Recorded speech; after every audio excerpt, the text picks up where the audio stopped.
আমি এটাই বলতে চাই, দল আমাকে যে বহিষ্কার করলো, দলকে আমি জানিয়ে দিয়েছি যে আমার যদি কোনো দুর্নীতি থাকে দয়া করে দল জানাবেন। যদি আমার দুর্নীতি প্রমাণ হয়ে যায় তো আমি আমার স্বেচ্ছায় পদত্যাগ করব। আমার দুর্নীতি প্রমাণ না করা সত্ত্বেও আমার পর অনেক কিছু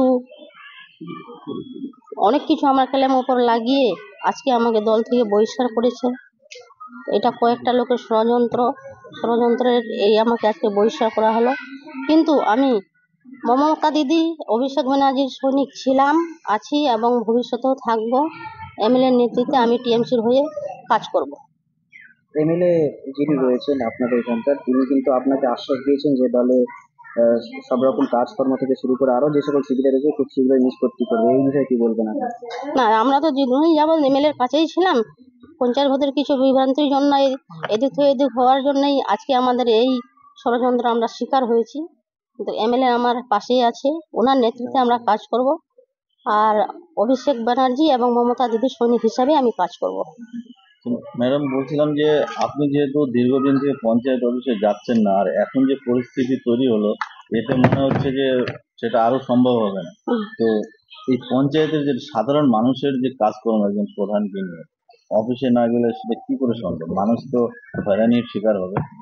দেখুন, এই ব্যাপারটা নিয়ে আমি আইনের সাহায্য নিব, যাতে জনগণের অসুবিধা না হয়, জনগণ হেরানি না হয়, এটা নিয়ে আমি আইনি সাহায্য নেব।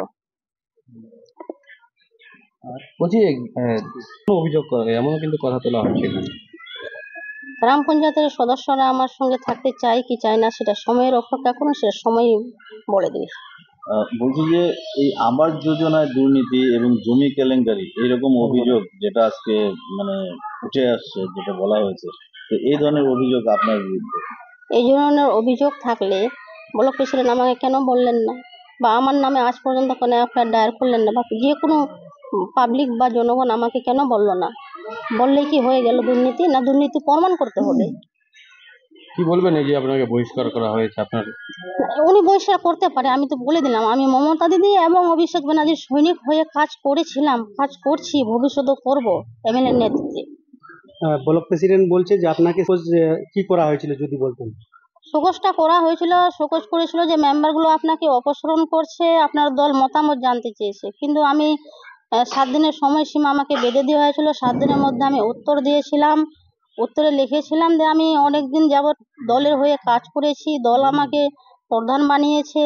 যদি আমি কোনো দুর্নীতি করে থাকি দয়া করে দল আপনারা আমাকে জানাবেন। যদি আমার দুর্নীতি প্রমাণ হয়ে যায় তো আমি স্বেচ্ছায় প্রধান পদ থেকে পদত্যাগ করব। কিন্তু এই বিষয়ে বলে দল নাকি সন্তুষ্ট নয়। এবার আমি বুঝতে পারছি না আমার উত্তরে দল কেন সন্তুষ্ট নয়। আমার দুর্নীতিও প্রমাণ করতে পারলো না, আর আমার উত্তরেও সন্তুষ্ট নয়। তো এটা আমি কি বলবো, আমার ভাষায় নিয়ে বলার।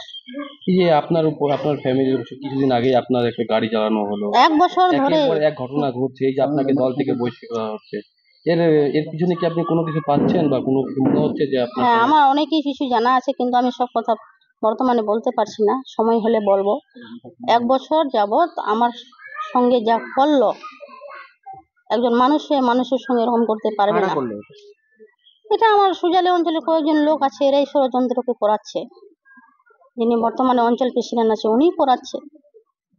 আমার বাড়ি ঘর ভাঙচুর করলো, লুটপাট করলো, আগুন দিল, আমার চা পাতা দখল করে রাখছে, আমার জমি জায়গা দখল করে রাখছে, আমার সব কিছু দখল করে রাখছে। উল্টো চাপ দিচ্ছে আমি নাকি কারো জমিন দখল করে রাখছি। জমি দখল করলে রাখে তো প্রমাণ তো যে আমি এই জমিটা দখল করে রাখছি।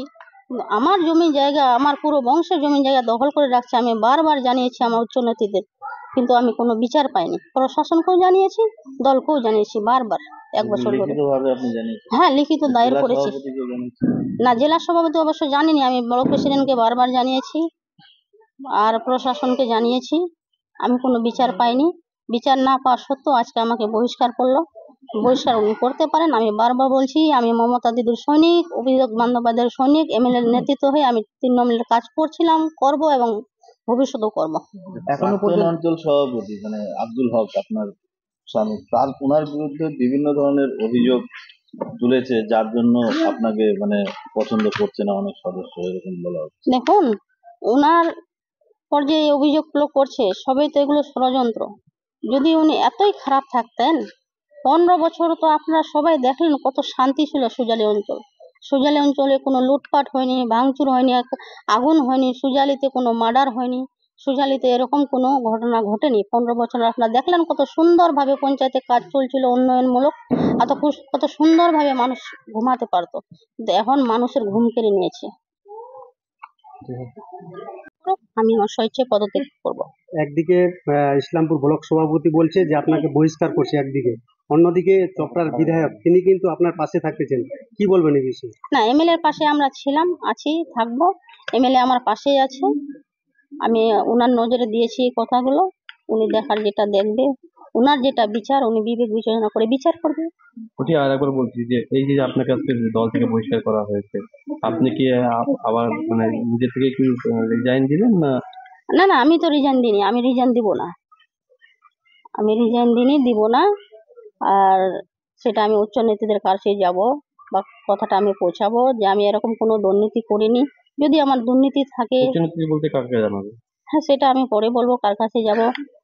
প্রয়োজনে আমি ওইসব বন্ধুদের কাছে যাব, প্রয়োজনে আমি দিদির কাছে যাব, যে আমার দুর্নীতি কিছু না করে আমি পঞ্চায়েত এত সুন্দর করে চালালাম, পঞ্চায়েতে এত উন্নয়নমূলক কাজ করলাম, পঞ্চায়েতে আমার কোনো দুর্নীতি নেই, তবু আমাকে বহিষ্কার করা হলো। এই বিচারের জন্য আমি প্রয়োজন হলে দিদির কাছেও যাব।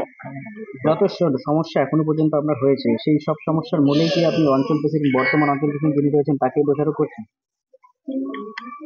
ওনার গুন্ডা বানিয়ে দিয়ে তো এগুলো করাচ্ছেন, ওনার গুন্ডা বানিয়ে দিয়ে তো আমরা বাড়িঘর ভাঙচুর লুটপাট করলো, যেগুলো আমি চোখে দেখতে পেলাম। ঠিক আছে।